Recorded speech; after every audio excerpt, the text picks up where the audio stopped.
pasteur Joël Spinks et bienvenue à l'émission Vie de foi. Aujourd'hui, on poursuit dans notre étude sur la sexualité, mais cette fois-ci, on parle vraiment de la pureté sexuelle parce que c'est le cœur de Dieu pour nous. Vous savez, il y a plusieurs visions sur la sexualité dans notre monde, mais ce qui nous intéresse à l'émission Vie de foi, c'est de voir ce que Dieu en dit.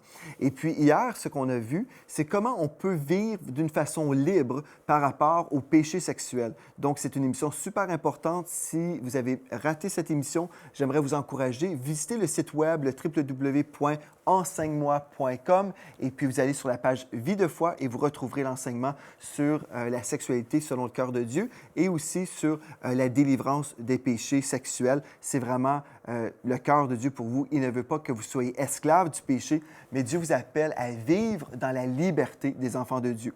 Donc aujourd'hui, on doit parler d'une chose super importante par rapport à la sexualité, c'est la réalité de la guerre intérieure. On a mentionné rapidement un peu lors de notre émission précédente, mais aujourd'hui, on va vraiment aller en profondeur en parlant de la guerre intérieure. Et pourquoi je parle de ça? C'est parce qu'il y a plusieurs chrétiens qui vivent une vie de christianisme, mais dans l'hypocrisie. Et puis, ce n'est pas le cœur de Dieu que l'on vive la vie chrétienne comme des hypocrites, que l'on fasse semblant que tout est beau et que finalement, on soit pris par toutes sortes de vices. Dieu veut qu'on soit vraiment, véritablement libre. Et puis aujourd'hui, on veut aller dans 1 Jean, chapitre 1 et le verset 8. On va revoir un texte qu'on a vu dans notre dernière émission. Et on doit comprendre des choses par rapport à cette guerre intérieure. La première chose qu'on doit comprendre, si on veut vivre victorieusement, on doit comprendre que la guerre existe. Il y a plusieurs chrétiens qui font la négation de cette guerre. Ils disent « tout est beau, et puis pourtant, ils vivent une double vie. Et ce n'est pas par un désir personnel. Ils sont juste dans l'ignorance de la parole de Dieu. Ils ne savent pas comment vivre victorieusement. Donc, ils vivent dans le péché et puis en même temps, ils vivent dans la honte. Et puis, c'est vraiment une vie chrétienne très, très triste et ce n'est pas ce que Dieu avait en réserve. Vous savez, dans le monde, il y a le chemin du péché et les gens baignent dans le péché et puis finalement, les gens devraient avoir honte, mais sont libres et puis sont heureux, entre guillemets, heureux, mais ils vivent dans leur péché comme ça. Et puis, il y a même des gens qui vont se promouvoir dans leur péché. C'est déplorable. Mais chez le chrétien qui connaît la vérité, il connaît d'une façon intellectuelle, il sait que certaines choses sont mauvaises et certaines choses sont bonnes. Mais pour le chrétien qui connaît, qui sait, je ne devrais pas faire ceci, mais quand il le fait quand même, lorsqu'il marche dans le péché, quand il sait que c'est un péché, cette personne est tout à fait misérable. Et Dieu, aujourd'hui, veut que cette personne devienne une personne heureuse. Et si vous êtes cette personne dans une lutte, dans une guerre, bien, j'ai une bonne nouvelle pour vous. La guerre a été remportée et puis Jésus a été victorieux à la croix. Et on va voir aujourd'hui comment vous pouvez bénéficier de cette victoire. Dans 1 Jean 1,8, il est écrit « Si nous disons que nous n'avons pas de péché, nous nous séduisons nous-mêmes et la vérité n'est point en nous. » Le texte nous dit « Si nous disons que nous n'avons pas de péché. » En fait, dans le grec, ce mot-là, péché, nous parle ici de la nature pécheresse. Donc, on pourrait relire le texte. Si nous disons que nous n'avons pas de nature pécheresse, nous nous séduisons nous-mêmes et la vérité n'est point en nous. Bon, il y a des chrétiens qui vont dire, bien non, je suis une nouvelle créature en Christ, toutes choses sont devenues nouvelles, toutes les choses passées sont passées, et puis voilà, 2 Corinthiens 5-7, c'est merveilleux. Et comme on a mentionné hier, c'est que oui, toutes choses sont nouvelles dans notre esprit, mais on doit comprendre comment nous sommes créés, comment Dieu nous a conçus. Et c'est une chose qu'on doit réexpliquer dans plusieurs émissions, selon plusieurs thèmes, parce qu'on doit comprendre qui nous sommes. Donc, premièrement, nous sommes un esprit, nous habitons un corps et nous possédons une âme. L'âme, c'est la pensée, la volonté et les émotions. Bon, votre esprit est sauvé, parfaitement pardonné et vous êtes parfait dans votre esprit parce que vous avez été recréé par Dieu. Gloire à Dieu pour ça. Mais vous habitez toujours un corps. Et si ce n'est pas le cas, bien vous êtes déjà rendu au ciel, vous êtes parti. Mais aujourd'hui, si je vous prêche, c'est parce que vous êtes là, vous êtes dans un corps en chair et en os, et puis votre corps a des désirs contraires à celle de l'esprit. Votre chair a des désirs contraires à celle de l'esprit. Donc, vous devez comprendre, mais comment puis-je marcher d'une façon victorieuse? Bien, mon esprit doit dominer sur la chair. Mais il y a plusieurs chrétiens qui ne savent pas comment. Ils disent, bien, ma chair a des désirs et puis finalement, je me laisse diriger par ma chair. Et la Bible nous dit que si nous faisons des semences dans la chair, nous allons récolter la corruption et la corruption, certainement, c'est la mort. Donc, ce n'est pas la bonne chose à faire. On ne peut pas se permettre d'être dirigé par la chair. Notre esprit a besoin de dominer sur la chair. Et quand je parle de la chair, ici, on peut parler de la nature pécheresse. Donc, mon esprit, rempli du Saint-Esprit, peut dominer sur ma chair. Ce qui veut dire, le Saint-Esprit qui est en moi va me parler et me dire comment faire, comment je vais marcher d'une façon victorieuse. Mais là, vous êtes là, vous dites, OK, oui, le Saint-Esprit est en moi, c'est très bien, mais comment y arriver? Comment y arriver? Bien, on doit premièrement comprendre que la nature pécheresse est encore là. Si vous faites la négation, oubliez ça, c'est impossible de gagner une guerre si on fait la négation de la guerre. On doit premièrement comprendre que nous sommes en guerre. Donc, venez avec moi dans Romains chapitre 7, et puis vous verrez, ça va devenir de plus en plus clair. Mais ce qui est merveilleux, c'est qu'en se donnant une semaine pour comprendre la révélation de la croix par rapport à la sanctification, bien, vous pourrez vraiment vivre d'une façon libre toute votre vie. Parce qu'une fois qu'on a reçu la révélation, elle nous appartient. Et puis on dit, gloire à Dieu, je suis libre et puis je ne serai plus jamais esclave du péché. N'est-ce pas merveilleux? Je trouve ça tellement bénissant. Moi, j'ai entendu ce message il y a plusieurs années. En fait, mon père spirituel avait chuté dans l'immoralité. Et puis, mon père spirituel aimait Dieu, certainement. C'est un grand homme de Dieu. Il avait conduit des centaines de milliers de personnes à Christ, mais il n'avait pas compris ce que je vous partage cette semaine. C'était un homme consacré à Dieu. Il priait beaucoup, il lisait la parole de Dieu. Certainement, il était constamment à l'Église, mais pourtant, il était pris, il était esclave du péché. Et puis, il a chuté moralement. Ça a fait un scandale dans les nations. Il a été humilié, sa famille a été humiliée. Et la majorité des gens dans le corps de Christ l'ont totalement mis de côté. Et puis, souvent, c'est ça qu'on fait dans l'Église. C'est malheureux, mais on rejette les gens qui ont chuté parce qu'on se dit, bien, cette personne-là nous fait honte. Et puis, on aime avoir notre image de perfection dans l'hypocrisie. Et puis, on a rejeté cet homme. Mais moi, j'ai décidé, non, je ne rejetterai pas cet homme. Je vais le pardonner parce que la parole de Dieu me dit que je dois pardonner. Et dans Galates 6, ça nous dit également qu'on doit restaurer un frère. Et puis, mon cœur, à l'époque, j'avais 12 ans quand mon père spirituel a chuté. J'ai dit à mes parents, à l'âge de 12 ans, j'ai dit, moi, je crois que Dieu m'appelle à restaurer ce frère, mais c'est certain que je ne pouvais pas le faire à l'âge de 12 ans et puis je n'avais aucun lien ou rapport avec lui. Mais j'ai dit, je veux devenir un partenaire de son ministère à ce moment-là. Et puis, j'ai dit, si jamais j'ai l'opportunité d'être un homme de Dieu qui va aider un homme qui va avoir chuté, je veux être cet homme. Je veux être cet homme de grâce. Je veux aider quelqu'un qui a chuté à se relever. Je veux aider vraiment une personne comme ça à reprendre ses forces et puis marcher avec Dieu. Et puis, Dieu a entendu ma prière et mon décret à l'époque. Et puis, le Seigneur m'a donné ce privilège des années plus tard d'aider justement des frères et des sœurs qui ont chuté dans l'immoralité. Et puis, tout ça pour vous dire, ce frère-là a reçu une révélation de la part de Dieu en 1997. Les gens l'avaient mis dans les déchets. Et puis, moi, j'avais dit non, Dieu le pardonne, donc je vais le pardonner aussi. Et puis, cet homme a cherché la face de Dieu. Il a dit, Seigneur, je suis consacré, je prie, je lis la parole, je suis toujours à l'Église, je jeûne, je veux être libre du péché, mais pourtant, je n'y arrive pas. Et puis, pour lui, c'est un péché sexuel. Et puis, il a prié, il a cherché la face de Dieu des années de temps. Et puis, finalement, un jour, l'Esprit de Dieu lui a accordé la révélation de la croix. Comprenez ceci. Il y a des gens qui disent, « Ah ben, OK, moi, je comprends tout ça. » Cet homme-là avait conduit des centaines de milliers de personnes au Seigneur et puis il avait prêché l'Évangile pendant 40 ans. Donc, comprenez ceci. Il comprenait la croix pour le salut, pour le pardon des péchés. Il avait prêché des années de temps comme ça. Mais pourtant, il n'avait pas saisi les profondeurs de la croix. Et c'est là où on fait fausse route, frères et sœurs. On s'imagine tout connaître. Mais si on peut avoir un peu d'humilité, on peut apprendre des choses encore aujourd'hui.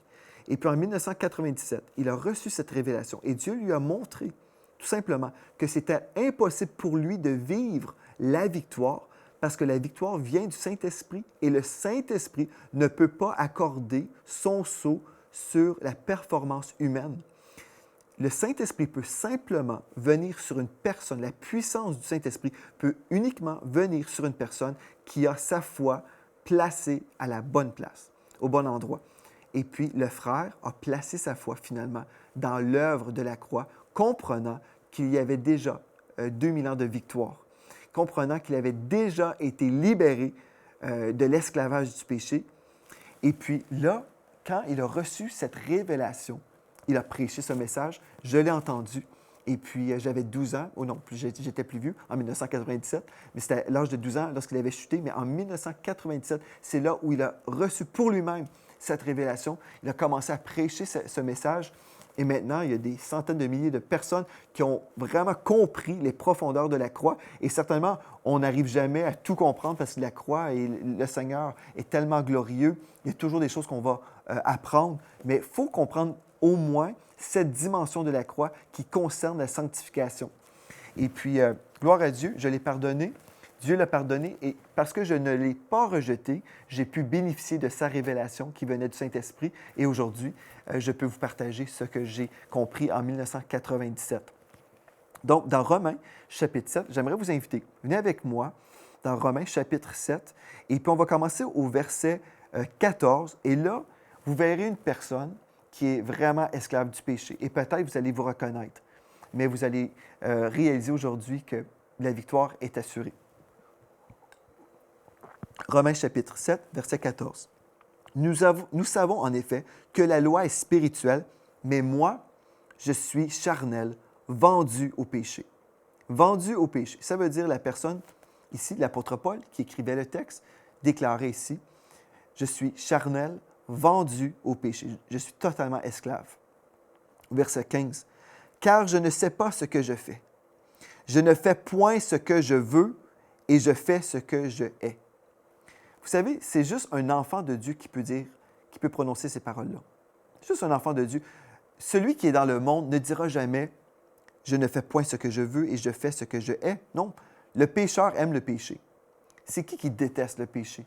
C'est l'enfant de Dieu qui veut vivre victorieusement, qui veut plaire à Dieu. C'est cette personne-là qui déteste le péché. Écoutez, car je ne sais pas ce que je fais, je ne fais point ce que je veux, je fais ce que je hais. Or, si je fais ce que je ne veux pas, je reconnais par là que la loi est bonne. Et maintenant, ce n'est plus moi qui le fais, mais c'est le péché qui habite en moi. Qu'est-ce que ça veut dire? En fait, ici, la cause, ce n'est pas moi, mais c'est la nature pécheresse. Ce n'est pas mon esprit qui le fait, là, mais c'est ma nature. C'est le péché qui habite en moi. Encore une fois, le mot péché ici se réfère à la nature pécheresse. Donc, je relis.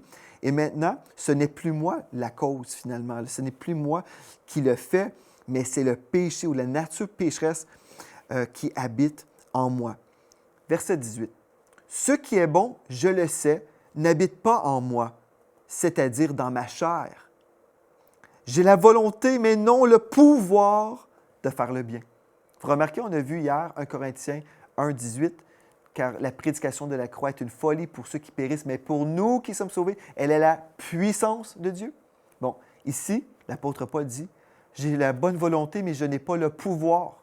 C'est certain parce que humainement, nous n'avons pas la puissance nécessaire pour résister au péché. Humainement, vous êtes incapable de résister au péché et vivre victorieusement à 100%. Il dit, j'ai la volonté, mais non le pouvoir de faire le bien.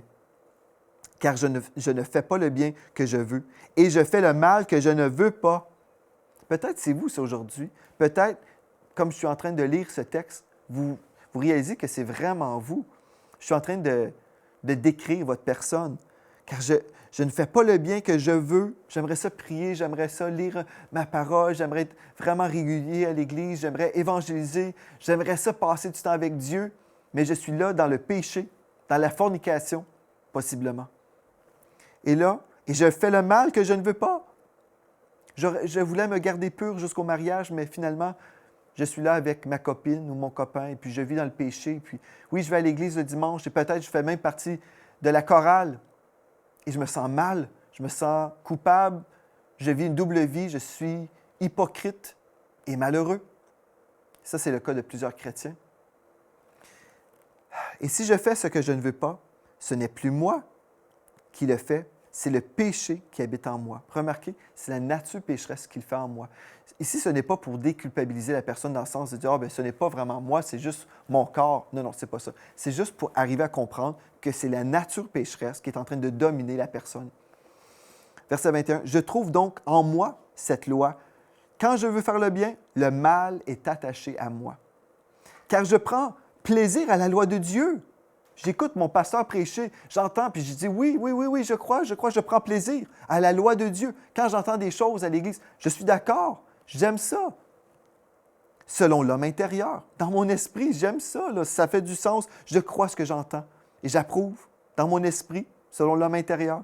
Verset 23. Mais je vois dans mes membres une autre loi qui lutte. Ah, nous sommes arrivés au texte important, là. Mais il dit ici au verset 23, « Mais je vois dans mes membres, si on parle des membres de la chair, une autre loi qui lutte contre la loi de mon entendement ou de ma pensée et qui me rend captif de la loi du péché qui est dans mes membres. » Je vais le relire. J'espère vraiment que vous me suivez. Aujourd'hui, je ne veux pas être théologique et vous perdre. Mon cœur, vraiment, c'est que vous puissiez comprendre. Ici, là, on retrouve un passage dans la parole de Dieu où l'apôtre Paul nous démontre l'état de l'être humain qui veut plaire à Dieu, mais qui est totalement incapable par ses propres forces. Il dit, « Mais je vois dans mes membres une autre loi qui lutte contre la loi de mon entendement et qui me rend captif de la loi du péché. » La loi du péché. Il y avait une loi du péché, oui. La loi du péché, c'est l'esclavage. C'est quelqu'un qui est totalement esclave. Il aimerait bien faire le bien, mais finalement, il se retrouve toujours en train de pécher. Qui est dans mes membres. Et là, verset 24. « Misérable que je suis. » Vous savez, vous êtes peut-être là à la maison, peut-être vous avez commis des péchés, et là, vous vous regardez dans le miroir et puis vous dites « Misérable que je suis. » Et vous pleurez, vous êtes rempli de honte. Et vous êtes là où vous dites « Ah, c'est terrible ce que je fais. Si seulement mon pasteur savait ce que je fais, j'aurais tellement honte. » Et vous êtes dans la crainte. Misérable que je suis, qui me délivrera de ce corps de mort? Ce corps de mort. On parle encore ici, là, c'est de la nature pécheresse qui règne dans le corps. Le corps, comme tel, n'est pas mauvais. Si nous marchons dans la sainteté, le corps est correct. Mais c'est quand on répond aux appétits de la chair qui sont contraires à celles de la volonté de Dieu, c'est là où on a un problème. Et là, c'est dit, verset 24, « Misérable que je suis, qui me délivrera de ce corps de mort? » Ah, là, nous retrouvons la victoire. Nous retrouvons l'espoir au verset 25. « Grâce soit rendue à Dieu par Jésus-Christ, notre Seigneur. » Grâce soit rendue à Dieu par Jésus-Christ, notre Seigneur. Ainsi donc, moi-même, je suis par l'entendement, par mes pensées, esclave de la loi de Dieu, et je suis par la chair esclave de la loi du péché. Mais remarquez, ça dit, je suis moi-même, par l'entendement, par ma pensée, esclave de la loi de Dieu. Comment est-ce qu'on peut devenir esclave de la loi de Dieu? Bien, on doit être transformé par le renouvellement de l'intelligence afin de discerner quelle est la volonté de Dieu, ce qui est bon, agréable et parfait. Mais quand nos pensées changent, notre façon de voir la vie chrétienne change. Au lieu de penser qu'on a plusieurs combats à livrer, on vient de comprendre qu'on a un seul combat et c'est le combat de la foi. Un seul combat à livrer. Et ce combat-là, c'est de résister quand le diable veut changer votre objet de foi. La Bible nous dit, « Soumettez-vous donc à Dieu, résistez le diable et il fuira loin de vous. » Donc, vous devez vous soumettre à la volonté de Dieu et dire, « Christ m'a affranchi il y a 2000 ans. » Et Satan vient avec une tentation. « Non, non, non, non, tu dois maintenant placer ta foi en toi-même pour avoir la victoire. » Non, vous remportez la victoire. Vous dites, « Non, mon combat, c'est le combat de la foi. Il n'y a personne au monde qui va m'empêcher de croire que Christ m'a libéré il y a 2000 ans. Je suis libre au nom de Jésus. Je suis libre. Grâce soit rendue à Dieu par Jésus-Christ, mon Seigneur. Je suis libre. Je suis libre.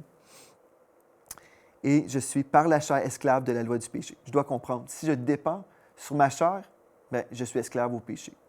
Et là, au verset 1 du 8e chapitre, parce que vous savez, à l'époque, il n'y avait pas des divisions avec des versets et des chapitres, il n'y a donc maintenant aucune condamnation pour ceux qui sont en Jésus-Christ. En effet, la loi de l'esprit de vie en Jésus-Christ m'a affranchi, m'a libéré de la loi du péché et de la mort. Car chose impossible à la loi, parce que la chair la rendait sans force, Dieu a condamné le péché dans la chair en envoyant à cause du péché son propre Fils dans une chair semblable à celle du péché. Et cela afin que la justice de la loi soit accomplie en nous, qui marchons non selon la chair, mais selon l'Esprit. Vous pouvez marcher selon l'Esprit, n'est-ce pas merveilleux? Je pourrais prendre le temps et tout lire ça, c'est tellement merveilleux. Vous savez, la parole de Dieu est disponible pour vous aujourd'hui. Moi, j'aimerais tellement ça que les chrétiens prennent le temps pour lire la parole et découvrir leur héritage. Vous savez, la nature pécheresse n'a plus à dominer sur vous.